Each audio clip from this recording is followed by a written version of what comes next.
Hey, what's up, everybody? I figure I get a chance to share my thoughts on the Fast X movie, which of course is the 10th installment in the main franchise of Fast and the Furious, but 11 overall only because of the Hobbs and Shaw spin-off that took place after the events of Fate and the Furious.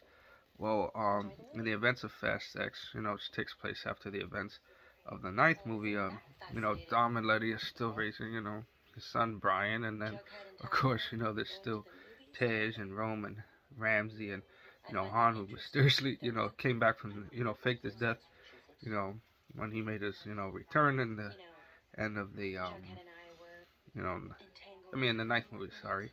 And then, of course, you have, Cypher, who comes back, in this movie, but this time around, as even though like in the previous two movies, Fate and the Furious and Fast Saga, she played like the antagonist of sorts, but this time around her role becomes more of like I guess like an anti-hero of sorts because as bad as Cypher was, it's like she said in the movie there's someone bigger and much worse than her, and of course that person that she refers to in the movie is Dante Reyes, who's the son of Hernan Reyes, you know, who was killed, in the events of Fast Five, and he seeks revenge, for the death, of his father. And of course, he goes after Dom, and his crew. And of course, Jason Momoa was the one that plays the character. And even though the Dante character comes off a little bit as like boyish and a bit over the top, but he does have like a very cruel and a rather sadistic, streak to his character. But but I guess the comical edge, hides his,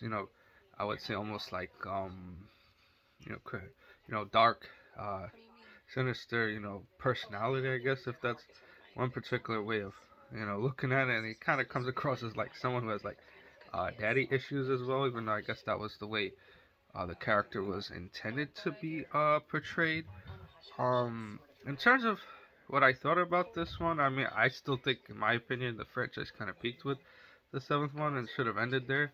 But I would say this one's like a little bit different from the others, only because it's kind of like a little bit darker and has like some cliffhanger endings, and of course, not every character, makes it out alive, in this film, which I guess, and then some characters' fates are still out in the open, which I'm guessing probably the 11th and 12th film, well, I guess hopefully we'll go in more detail since Fast X is set up as like the beginning of the end of the Fast and Furious franchise. So, it's kind of, unusual for them to kind of like end it like almost like on a cliffhanger, which, like I said, certain characters' fates are ambiguous and, things like that. But I kind of raised the stakes a little bit since sometimes I guess the show, despite Dom's thing for family and all that, but sometimes not everybody sees it that way, and there's some people that want to use it against him, which is what Dante wants to do to kind of like tear Dom's little family unit apart. And of course, there's also Rita Moreno who plays the grandmother of Dominic and Mia and Jacob, the brother, that was introduced in Fate of the Furious. And John Cena also returns, and then there's also other surprise return characters. Won't give away who, but when people find out, they'll be surprised to find out who. So I would say this kind of movie is like, I mean, even though each movie, I would say since after the fifth movie got a little bit more outlandish, a little bizarre, particularly the ninth one when they went out into space. But I would say for long-term Fast and the Furious fans, if you want to see how much action there is, uh, then I would say just check it out just for that reason alone, and the dynamics of the characters. So that's my take on it. Even though, I guess I kind of wish the characters were developed a little bit more. Even though, like, say you have Brie Larson playing the Tess, the daughter of Mr. Nobody's agent who went missing after the events of like the eighth movie. So that's that. All right, everyone.